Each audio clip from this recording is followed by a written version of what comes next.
نو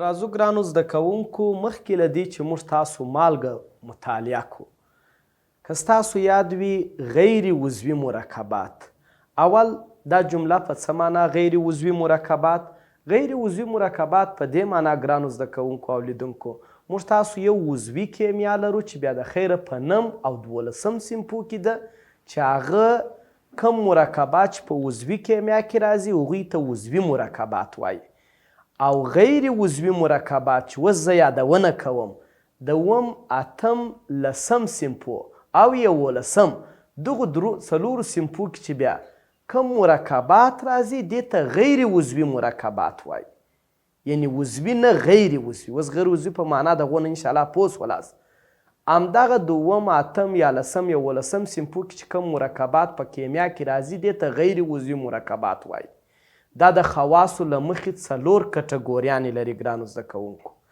یو د هغه له جملې نه اکسایډونه دي چې موږ او تاسو په 4م فصل کې مطالعه کړه چې اکساید څه ته وایي بشپړ پر وغږېدو او بل د هغه له جملې نه تیزاب دي چې په تیر 9م فصل کې مو تیزاب بشپړ مطالعه کړله تر څنګ یې 3مه کټګوري القلي ده چې په یاد 9م څپرکي کې مو بشپړ د دې په اړه معلومات وویل او یو بله برخه چې پاته سوله هغه مالګې دي یعنی غیر عضوي مرکبات 4 شاخه دي اکسایډونه تیزابونه القلیګانې او مالګه اوس نو که څوک وایي زه دا څنګه وپېژنم استاذه دا ستا خبره خو صحیح ده چې غیر عضوي مرکبات 4 شاخه دي اوس څنګه وپېژنم چې دا تیزاب دي دا القلي ده دا مالګه ده دا اکساید دی ګرانو زده کوونکو لومړی اکساید اکساید داسې پیژنو چې اکساید 2 عنصره دی او 2 عنصر اکسیجن دی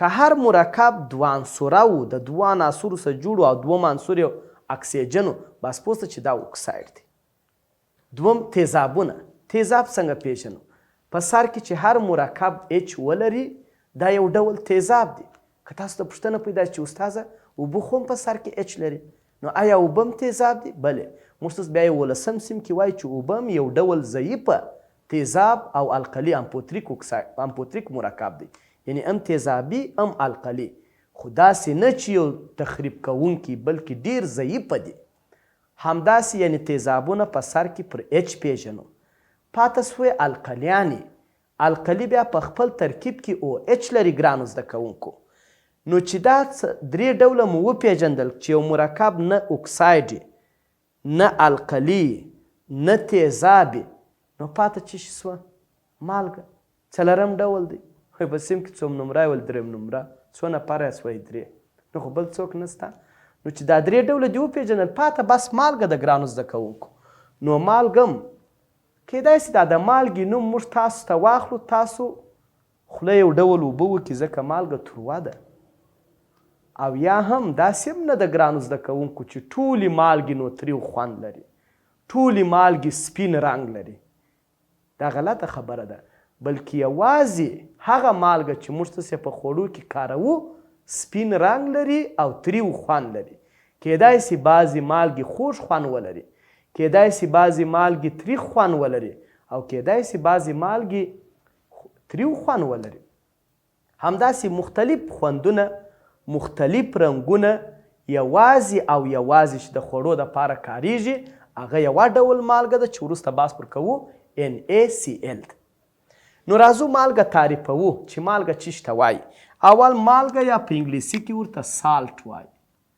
سالټ یا هم مالګه وایي دا هغه مرکبات دي ګرانو زده کوونکو چې د تیزابو د انیون څخه تاسو انیون پیژنئ موږ ایون چارجداره ذرې ته وایي پر 2 ډوله دی یو انیون معنا منفي ذره او د القلیو او القلیو د کیتیون مثبتې برخې ته وایي او د القلیو د کیتیون یعنی مثبتې برخې د یو ځای کېدو څخه چې کوم مرکب لاسته رالی نوموړی مرکب د مالګې په نوم یادیږي تاسو دا تعریف میخانیک مه زده کوئ ګرانو زده کوونکو مثال درته وایم تعریف مو خپله په ذهن کې کښیني او خپله یې ورته جوړوی سې دا یو تیزاب دی ګرانو زده کوونکو ولې تیزاب دی په سر کې اچ لري او دا ته زه القلي وایم ولې القلي ده په ترکیب کې او اچ لري ښه اوس زه غواړم دا تعامل ترسره کړم.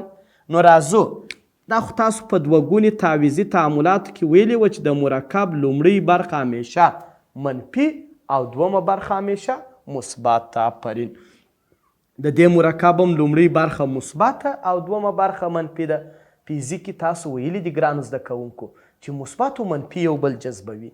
نو اوس هم د دې مرکب مثبته برخه او د دې مرکب د منفي برخې سره یو ځای کیږي. تاسو ته تعریف در په یادوم، تاسو ورته ګورئ. دا چې شته ګرانو زده کوونکو دا تیزاب دی. د تیزابو کومه برخه مو راواخیستله؟ د تیزابو انیون برخه مو راواخیستله، ځکه اوله برخه د مرکب مثبته یي، په بخښنې سره دومه برخه منفي. اوله برخه مثبته، دومه برخه منفي. نو څنګه مو تعریف کړې وه؟ موږ ویل تیزاب هغه مرکبات دي، مالګه هغه مرکبات دي چې د تیزابو د انیون، دا د تیزابو منفي برخه ده که نه، او د القلیو د کیتیون یعنی مثبتې برخې د یو ځای کېدو څخه جوړیږي. څوک؟ مالګه. دلته اول باید څوک ولیکم؟ آفرین، سودیم. ځکه د مرکب لومړۍ برخه څه شي یې؟ مثبته یې او دومه برخه یې منفي. همدغه نوموړی مرکب چې لاسته رالی سودیم کلوراید یا د خوړو مالګه ده. پر نوم ایښودنې بیا وروسته بحث کوو، خو صرف همدغه مالګه ده چې موږ تاسې په خوړو کې هم استعمالوو، نوموړې مالګه ده. او پاته څه شي سو؟ دا هایدروجن ځي د همدغه هایدروکسیل سره یو ځای کیږي، اوبه جوړوي. اوبه زموږ وس کار نه دی. موږ داسې وایو که چیرې تیزاب او القلیان یو د بل سره تعامل وکړي، مالګې او اوبه جوړوي. نو مالګه څنګه تعریفوو؟ دا سودیم د چا سره واخیسته سو؟ د القلیو د کیتیون سره. دا کلورین د چا سره واخیستل سو؟ د تیزابو د انیون څخه. نو مالګې هغه مرکبات چې د القلیو د کیتیون او د تیزابو د انیون څخه تشکیل شوي. راسئ دا بل مثال درته ووایم ګرانو زده کوونکو. تاسو پوهیږئ دا تیزاب دی که القلي؟ آفرین، تیزاب دی. څنګه پوهیږئ؟ په سر کې اچ لري او د مرکب لومړۍ برخه څه شته ګرانو زده کوونکو؟ مثبته یعنی کیتیون. دومه برخه څه شته؟ انیون یعنی منفي. بالکل صحیح دی. دا بیا القلي ده. ولې القلي ده؟ په ترکیب کې ویش لري. لومړۍ برخه مثبت یعنی کیتیون او دومه برخه یې انیون یعنی منفي ذره ده. مالګه مو څنګه تعریف کړې وه؟ مالګه د تیزابو د انیون. دا تیزاب دی ګرانو زده کوونکو، همدا تیزاب دی. د دوی د انیون برخه، انیون معنا د منفي ذرې برخه همدا ده. او دا القلي ده، د القلیو د کیتیون. کیتیون دلته کومه برخه ده؟ دا مثبته برخه. همدا مثبته برخه د همدې منفي برخې سره یو ځای کیږي، مالګه جوړوي. څه شي جوړوي؟ مالګه جوړوي. همدا د مالګې تعریف هم سو. که تاسو دا مثال ته وګورئ، تعریف مو خپله په ذهن کې کښیني. د القلیو کیتیون برخه، د تیزابو د انیون برخه. اول باید کومه برخه ولیکو؟ مثبت. آفرین. کلسیم. دومه د انیون یعنی منفي برخه SO4. دا خپله یو ډول مالګه ده، خو دا مالګه بیا نه خوړل کیږي. یوازې د سودیم کلوراید په نامه مالګه موږ په خوړو کې استعمالوو. دا د کلسیم سلفیټ په نامه بل ډول مالګه ده. بعضې مالګې ګچ هم یو ډول مالګه ده. همدا ګچ چې موږ تاسو خپله د ګچ فورمولا هم د یو خپل ترکیب کې څو اوبه هم لري. همدا کلسیم سلفیټ چې د ګچ فورمولا ده، همدا ګچ بیا موږ کله په خوړو کې کاروو. یعنې ټولې مالګې د خوړو لپاره نه کاریږي. پاته څه شي سوه ګرانو زده کوونکو؟ د دې مثبته برخه ځي د همدې منفي برخې سره یو ځای کیږي او په نتیجه کې اوبه جوړوي. نو دا په یاد ولرئ ګرانو زده کوونکو. تعریف مو کیدای سي بالا د دا مثالو څخه حفظ کړی، ضرورت یې نشته چې میخانیک یې زده کړئ. راځو یو نوټ لرو. موږ تاسو یوه خبره باید زده کړو. که چیرې تیزاب او القلیانو تعاملونه وکړي، که هر وخت دا تاسو په یاد ولرئ، که هر وخت تیزاب او القلي تعامل وکړي، دغه تعامل ته د خنثی کولو تعامل وایي، یا په انګلیسي کې ورته څه وایي؟ نیوټرالایزیشن. یعنی هر هغه تعاملونه چې هغه تیزاب او القلي یو د بل سره تعامل وکړي، په نتیجه کې دوی خنثی کیږي. هر ځل تیزاب او القلي تعامل وکړي، بس همدغه تعامل که څوک پوښتنه درڅه وکړي دا کوم ډول تعامل دی، ورته د خنثی کولو. ولې دې ته د خنثی کولو تعامل وایي؟ ګرانو زده کوونکو، تیزاب چې دی تخریش کوونکی دی. تیزابي خاصیت لري، تخریبي خاصیت لري. القلیم هذا القیاس دغسې تخریبي خاصیت لري. مګر دوی دواړه یو ځای کیږي. په مالګه کې نه د تیزابو خاصیت شته او نه د القلیو. یعنې دا معنا چې دوی دواړه سره یو ځای سوله، تیزابو خپل تیزابي خاصیت ته لاسه ورکوي، القلي خپل القلي خاصیت ته لاسه ورکوي. نو ځکه دوی یو بل خنثی کړه، نو نوموړي تعامل ته د خنثی کولو تعامل وایي.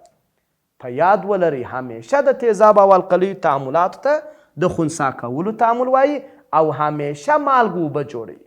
بیا په لوړو صنفو کې موږ وایي همدا د کانکور سوال هم دی که تیزاب او القلي تعامل وکړي کوم یو د لاندې مرکبات څخه جوړوي؟ مالګه او اوبه. او بل یې دا سوال دی د نوموړي تعامل په کوم نوم یادیږي؟ د خنثی کولو تعامل. ځکه دوی یو بل خنثی کوي. عین مثال دی ګرانو زده کوونکو، د دې مثبته برخه او دومه برخه یې منفي، مثبته منفي. د دې منفي برخه او د دې مثبته برخه سره یو ځای کېږي، د دې مثبته د دې د منفي سره یو ځای کېږي. فرق نه لري ګرانو زده کوونکو. که ته وایې استاذه زه اول دوی یو ځای کوم، هیڅ مشکل نه لري. بیا اول اوبه وروسته مالګه جوړیږي، هغه کومه ستونزه نه لري که سره واړوئ. مثال راځم سوډیم، اول باید سوډیم ولیکم، وروسته نایتریت، د سوډیم نایتریت په نامه مالګه، او هایدروجن د او اچ سره یو ځای کېږي، H2O اوبه جوړوي. همدا شی باید په یاد ولرئ. ګرانو زده کوونکو تاسو ته د کتاب کې یو فعالیت در کړی دی. خیر دا فعالیت یو څه ګونګ نو ما یا مثال درته راواخیستی چې تاسو یې په پوه سئ. وایي اسیتیک اسید، دې ته اسیتیک اسید وایي. که څه هم دا زموږ موضوع نه ده، په نهم سیم کې د خیر سره موږ تاسو عضوي تیزابونه وایو. د اسیتیک اسید په نامه دا یو ډول تیزاب دی چې موږ اوس مخکې په پښتو نوم لیکلی و. اسیتیک په لاتیني ژبه اسیتیم څخه اخیستل سوی، اسیتیم سرکې ته وایي. یعنې دا په اصل کې د سرکې تیزاب دی. وایي که چیرې دا د امونیم، ستاسو یو چارجداره ذره په یاده ګرانو زده کوونکو، د امونیم په نامه NH4 او هایدروکسیل بله چارجداره ذره وه. وایي که چیرې امونیم هایدروکساید او اسیتیک اسید تعامل وکړي، وایي کومه مالګه جوړوي او د هغه مالګې نوم ولیکئ. دا په فعالیت کې دا پوښتنه کړې ده. وایي که چیرې اسیتیک اسید دا یو ډول د سرکې تیزاب دی او امونیم هایدروکساید دا یو ډول القلي ده. دا بیا عضوي تیزابونه دي ګرانو زده کوونکو، دا پر COOH باندې پیژندل کیږي. یو شی تاسو یې زده کړئ، پروا نه کوئ د اوس دپاره. که تیزابونه تعامل وکړي دوی همیشه دغه اچ غورځوي، د دوی بیا دغه برخه مثبته او دا پاته برخه یې منفي ده. دوی سرچپه دي دا نورو. په نورو مرکبات کې خو اوله برخه مثبته، دومه منفي. په عضوي تیزابو کې همیشه دا د پای، همیشه دا د پای اچ مثبت، دا نوره منفي. ساده یې زده که بیا یې وایم د خیره. نو اوس د دې بیا اوله برخه مثبته، دومه برخه منفي. ګرانو زده کوونکو تاسو خو په دې پوهیږئ چې د دې مثبته برخه ځي، د دې مثبته برخه ځي د دې د منفي برخې سره یو ځای کېږي، او د ده منفي برخه بیا د دا مثبتې برخې سره یو ځای کېږي. از موږ اوس پخوا خبره ده، کله چې دا اچ ولاړ سي د دا او اچ څخه دی دلته جلا کوي ګرانو زده کوونکو، دی دلته پریسي او دی دلته پریسي. نو ستاسو په نظر دغه اچ ځي د دا او اچ سره څه شي جوړوي ګرانو زده کوونکو؟ اوبه جوړوي، H2O د اوبو په نامه یو مرکب تشکیلوي. همدارنګه کله چې دا اوبه سولې پاته کومه برخه سوه دا او دا. دلته هم عینې که څه هم پخوا موږ اوله مثبته برخه لیکل، خو دوی همیشه اول لیکل کېږي. دا یوه خبره بیا تاسو یې زده کړئ، CH3 رابطه COO، دا خو دا منفي برخه وه ګرانو زده کوونکو. د دې دغه مثبته برخه NH4 راځي د ده سره یو ځای کېږي. باره چیش لیکو NH4. همدا که بیا وګورو دا مثبته برخه سوه NH4 جمع. که وګورو دا مثبته برخه سوه، دا منفي برخه، یو مرکب یې جوړ کړئ. اوس یې په فعالیت کې څنګه پوښتنه کړې ده ګرانو زده کوونکو؟ وایي کله چې اسیتیک اسید او امونیم هایدروکساید دې ته یو ډول مالګه وایي، البته دې ته عضوي مالګه وایي. خیر خو هغه بیا وروسته خبرې دي. مالګه یې جوړه کړه او جمع اوبه یې جوړې کړې. تاسو څه پوښتنه دا سوې ده، وایي د دغې مالګې نوم راته ووایاست چې د دغې مالګې نوم څه شی دی؟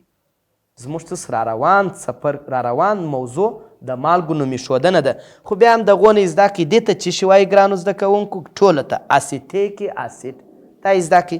که دا اچ ځینې ایسته سو دې ته اسیتیت وایي. دا ګرد عمر دا نوم دی، بیا د خیره په لوړو صنفو کې بحث کوو. دې ته اسیتیت وایي همیشه اسیتیت. کم ځای ته دا CH3COO ته. او دا مو پخوا نه و زده و استاد، دا پخوا زده و د چیش په نامه و؟ امونیم. آفرین، امونیم اسیتیت. امونیم اسیتیت د همدغې مالګې نوم دی. ساده. راځو ګرانو زده کوونکو، موږ تاسو د مالګې تعریف وویلی چې مالګه هغه مرکبات و چې د تیزابو د انیون او د القلیو د کیتیون سره لاسته راتلی. همداسې یو څو مثاله مو ویله چې دا تعاملات په کوم نوم یادیږي. د خنثی کولو تعاملات او څه شي جوړوي په نتیجه کې مالګه او اوبه جوړوي. مالګه کوم ډول څو ډوله مالګې بیا موږ تاسو لرو. یو د عنصرونو د ویش له مخې معمولي مالګې دوه ډوله دي. یو ډیرې مالګې سته، 4 عنصره سته، 5 عنصره سته. خو کاریږي چې یا د اتم سیم د سویې مطابق موږ دوه ډوله مالګې لرو. یوه ته وایي ګرانو زده کوونکو 2 عنصره مالګې. 2 عنصره مالګې. یوه ته وایي 2 عنصره مالګې یا بغیر د اکسیجن څخه یعنی هغه مالګې چې د 2 عنصرو څخه جوړي خو اکسیجن ونه لري. د مثال په توګه ګرانو زده کوونکو NaCl دا یو 2 عنصره مالګه د سوډیم او کلورین څخه جوړه ده خو اکسیجن هم نه لري. یا زه لیکم کلسیم برومایډ. ګرانو زده کوونکو دا یو 2 عنصره مالګه ده د کلسیم او برومین څخه جوړه ده خو اکسیجن نه لري. ځکه دغو مالګو ته بغیر له اکسیجن یا 2 عنصره مالګې وایي. یا هم د هغسې موږ وایي پوتاشیم فلوراید. همدا ټولې 2 عنصره یا میګنیزیم خپله چې موږ وایي میګنیزیم آیوډاید. همدا ټولې ګرانو زده کوونکو 2 عنصره مالګې دي یا بغیر له اکسیجنه. او یو ډول یې 3 عنصره ورته وایي ګرانو زده کوونکو. 3 عنصره مالګې یا دې ته وایي 3 عنصره مالګې یا هم اکسیجن لرونکي مالګې. یعنی دا 3 عنصره مالګې په خپل ترکیب کې اکسیجن هم لري ګرانو زده کوونکو. ښه، اوس څنګه؟ د مثال په توګه زه لیکم سوډیم کاربونیټ. دا یو 3 عنصره مالګه سوه. سوډیم، کاربون، اکسیجن. که تا ته سوال پیدا شي استاده دا خو اکساید دی، ولې تا خو اکسیجن ولیدی؟ موږ تاسو یو خبره کړې وه ګرانو زده کوونکو. اکساید همیشه 2 عنصره دي. اول عنصر بیا هر شی چې و فلزو که غیر فلز، 2 عنصر بیا خامخا اکسیجن. ګرانو زده کوونکو دا 3 عنصره دی. دا هیڅکله اکساید نشي کیدی. اکساید هیڅکله 3 عنصره نشي کیدی. نو اکساید څخه فکر واړوه. همداسې کلسیم سلفیټ دا هم یو ډول مالګه ده. 3 عنصره یا اکسیجن لرونکي. همداسې ډېرې مالګې موږ تاسې لرو. پوتاشیم نایتریت. همداسې سوډیم نایتریت. همداسې ډېرې مالګې موږ تاسو لرو. همدغه ته 3 عنصره یا اکسیجن لرونکي مالګې وایي. ګرانو زده کوونکو او لیدونکو، همدا اوس موږ تاسو د مالګو په اړه لومړی درس چې بیا حاضریږو ښه وخت ولرئ.